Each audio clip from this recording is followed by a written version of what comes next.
जय जय राम कृष्ण हरी, जय जय राम कृष्ण हरी। अनंत जन्मांचे तप एक नाम, सर्व मार्ग सुगम हरी पाठ। तुमच्या मुखामध्ये तेव्हाच रामनाम किंवा त्या भगवंताचे नाम येईल जर तुम्ही मागच्या जन्मामध्ये काही पुण्य केलेले असेल तरच। पुण्यवान माणसांच्याच मुखामध्ये भगवंताचे नाम येते। पापी माणसाने कितीही ठरवले की मला देवाचे नाव घ्यायचे आहे तर त्याच्या मुखात ते येणारच नाही। पापी माणसाने जर म्हटले की मलाही देवाचे नाव आवडते, असे म्हणेल तो तुमच्याशी मैत्री करण्यासाठी। अहो, मला पण देवाचे नाव आवडते, मी पण देवाचे नाव घेतो। घे ना मग।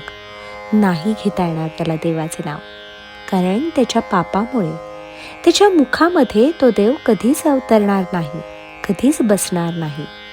म्हणून ज्यांनी पुण्य केलेले असेल त्याच्या मुखात देवाचे नाव येते।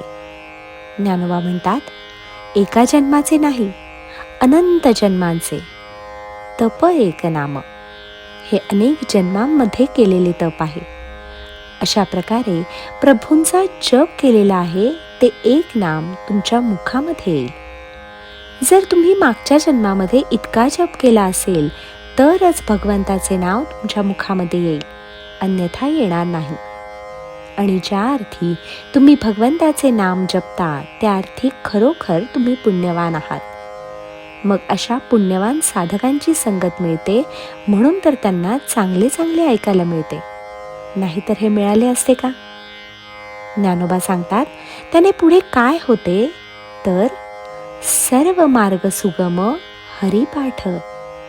अहो, या हरिपाठाने सगळे मार्ग तुमचे सुगम म्हणजे सोपे होतील। तुम्हाला कुठेही अवघड काही वाटणार नाही, सगळे सोपे। कोणतेही काम घ्या हातामध्ये, ते तुमच्या हाताने सहज होऊन जाईल, कारण या हरीची शक्ती तुमच्या हातात येते, त्या भगवंताची, त्या आत्म्याची शक्ती तुमच्या हातात येते आणि ते काम सोपे होऊन जाते। मग आता काय अवघड आहे तुम्हाला? काहीच अवघड नाही, फक्त तुम्ही देवाचे नाव घ्या, तेवढेच अवघड आहे। देवाचे नाव येत नसेल तर ते अवघड काम झाले। म्हणून देवाचे नाव घ्या, देवाचे नाव सोपे आहे। ते नाम सोपे रे, ते नाम अतिशय सोपे आहे रे। जय जय राम कृष्ण हरी, जय जय राम कृष्ण हरी।